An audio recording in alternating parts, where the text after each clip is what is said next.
Well, hello to all of you out there in this great big world of social media. Yes, this is your brother Dana coming to you from the city of Chicago. Shalom to all of you, his precious chosen children. May you be encouraged knowing that your season of taking your rightful place as kings and queens, according to the word of the Most High Yah, is in its process right now.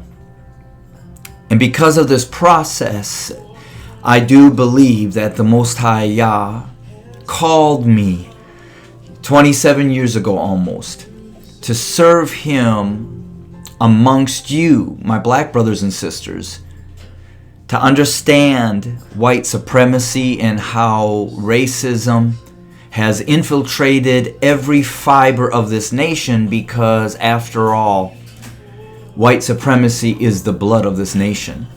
And so everything is kept alive through white supremacy, and that includes the religious portion of the empire of America, or the United States of America, is Christianity. And so Christianity was the spiritual side, using God to oppress you and to justify it, and at the same time to declare that we as whites are superior. And then we created the fake Jews that you see today, the Ashkenazi Jews, all part of the plan to oppress you. But see, that season is now up. And the God of Christianity, which is the God of white superiority, will not stand a chance against the true and living God, who is the true God of you, my black brothers and sisters, you, the Hebrews. And so I want to come right now directly to my white evangelicals and say, you must repent of your idolatry. And this message was triggered by one of you, my subscribers, who wrote to me that, here white evangelicals want to put first and foremost, ahead of even anti-homosexuality, they want to put anti-abortion, pro-life. And they push that, and that is the center point of why they are Republican, besides Christianity and the Bible and conservatism. But that is part of that. But also what is part of that is the allegiance to the flag and to the United States of America, the Constitution.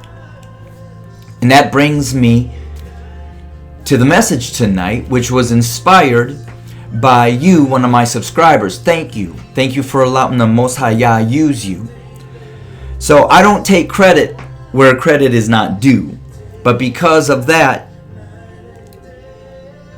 this message came forth.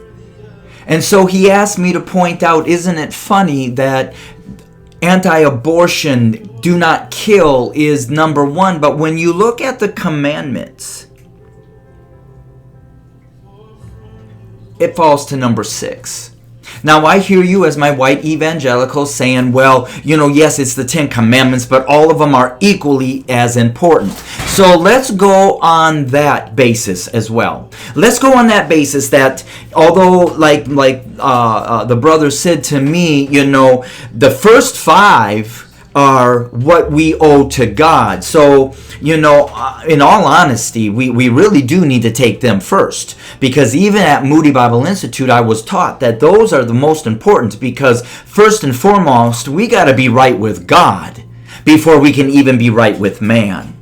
So if that is the case there, which that's where I believe, then yours falls in number 6. And this means that all these first 5 are much more important than number 6. Because see, if you have it right with God in hopes of God, you would not need to be told. Number 6 Number 5, honor your mother and your father.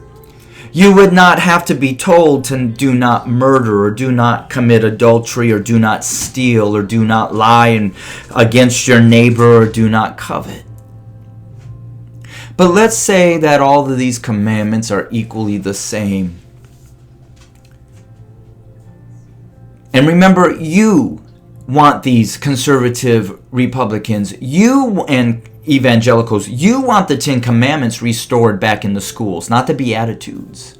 Not anything about the life of Christ, because in all honesty, the life of Christ is contrary to you as a white evangelical Christian. That's why you want the 10 Commandments as well. But it says, you shall have no other gods before me. You shall not make idols. So white evangelicals, let me read to you in depth what the Most High Yah, or the true God, was requiring when he said, you shall have no other gods before me. See, you think it's the Jehovah Witness God. You think that it's the Muslim God that you're not going to serve. You think it's this God or that God. But see, you created a God of white superiority, and you've created idols that you worship before the true God. So this is what it says, Exodus chapter 20, and I'm going to start at verse 3 and 4. You shall have no other gods before me. I know you're saying we don't. You shall not make for yourself an image in the form of anything in heaven above, or on the earth beneath, or in the waters below. You shall not bow down to them or worship them. For I, the Lord your God, am a jealous God, punishing the children for the sin of the parents to the 3rd and 4th generations of those who hate me, but showing love to 1,000 generations of those who love me and keep my commandments. So I know you're thinking right now, as a white evangelical, that what I'm reading doesn't apply to you because you have not created any type of false image, nor are you worshiping a false god. I know that's what you're thinking. But let me then remind you of this. You will imprison anybody or beat anybody that refuses to stand for your flag and your national anthem. But yet your own KKK members will burn crosses, and you don't say much about that, even though a cross in of itself is not true. It's another part of Christianity. But put that aside. Let's say that cross is true. Every morning in your schools, you pledge an allegiance, not to the life of Jesus Christ, that you say you're a Christian nation founded on Christian principles. You pledge allegiance to the flag. But yet it says, you shall not make for yourself an image, a flag, a cross, in the form of anything. You shall not bow down to them or worship them. No. You may not be on your hands and knees worshiping them, but you worship them when somebody around you, in your eyes, disrespects it, like disrespecting the flag. You want that individual punished, just like a Muslim that disrespects your Christianity. You want them punished.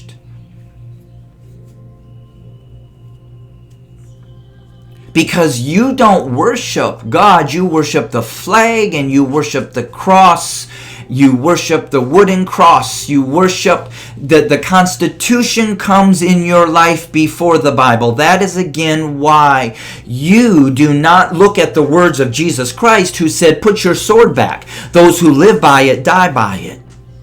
Instead, you put out there, the Constitution says, I have the right to own a gun and use it if I must, to protect myself from somebody that wants to come and do this and this. I have the right to murder. Well, but yet, when Peter went to cut the ear of Jesus, or of the Roman soldier who was coming to arrest Jesus, even in the threat of that, Jesus said, put your sword away.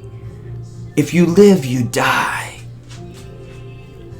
Don't you think I could call on my Father and do this? I mean, he said it over and over, the power that he has. But see, that's why you run to the gun, because the power isn't in the true God. The power is in your God of white supremacy and Christianity, as well as the power of the flag and the national anthem. And when somebody does not bow down to your idols of the flag and the national anthem and the Constitution, deport them. Get them out of here. They're traitors, because they better worship the same gods we worship and believe in the same theology that we believe in. So now let's go right back to you white evangelical family members that want the 10 Commandments restored back into the courtrooms as well as back into the schools, because you said that when the commandments were removed from the schools as well as prayer, that's when everything went crazy. So let's go back to that. And so in your 10 Commandments that you hold as to be the truth, says that if you make an image in the form of a god that you bow down to, you have committed adultery or idolatry. And in that case, your children to the 3rd and 4th generation will pay for your sin. So if you're not guilty, or if you want to say you're not guilty due to slavery, you are guilty of almost 400 or over 400 years of committing idolatry by worshiping the flag and the Constitution of the United States of America. Equally with the God of white superiority underneath the cross. See, even in the Old Testament, it says that nations will make a god out of wood and out of stone. Well, when you look at the Muslim star, I believe it is, and the moon, they're mostly always made out of stone. And when you look at the cross, it's made out of wood. And so God, the Most High God, even in the Old Testament, said one day. He also said that people will put a Christmas tree, an evergreen tree, in their homes, and they will put tinsel and silver and gold and basically bow down and worship it. My revelation in this truth has caused me to walk away from this idolatry. To walk away from the holidays that no longer are pure. Because I no longer want to worship a false religion of a false god with false idols that were created. The cross, the flag, the national anthem, your loyalty and your pledge. Because see, God, the Most High Yah, is a jealous God. You cannot serve two gods. You will love the one and hate the other. I know at that point he was talking about money and God, but see,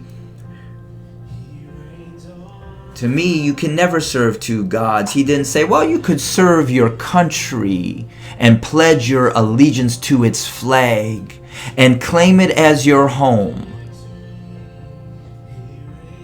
No, this isn't our home. You Christians taught me through my education.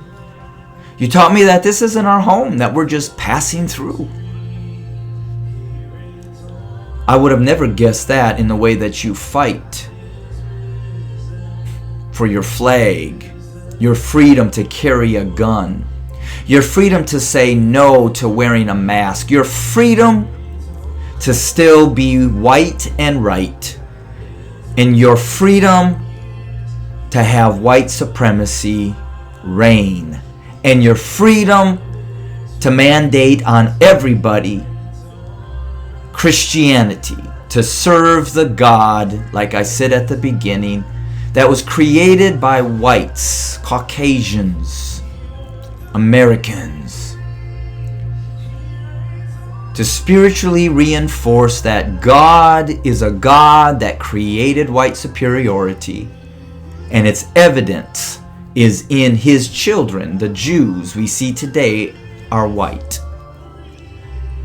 But see, that God of Christianity forgot that the true God at one point was going to pour out a revelation to expose all the lies. In Jeremiah, God himself said that one day Gentiles, aliens, strangers, all of us would wake up throughout the world and realize that our forefathers, our Gentile forefathers, taught us lies that will bring us of no value when we realize it was a lie.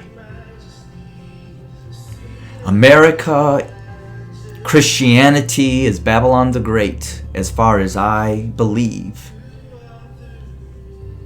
And we know what happens to any god or any idol that tries to raise its head up against the Most High true God. Egypt, Rome, the walls around Jericho. They don't stand a chance.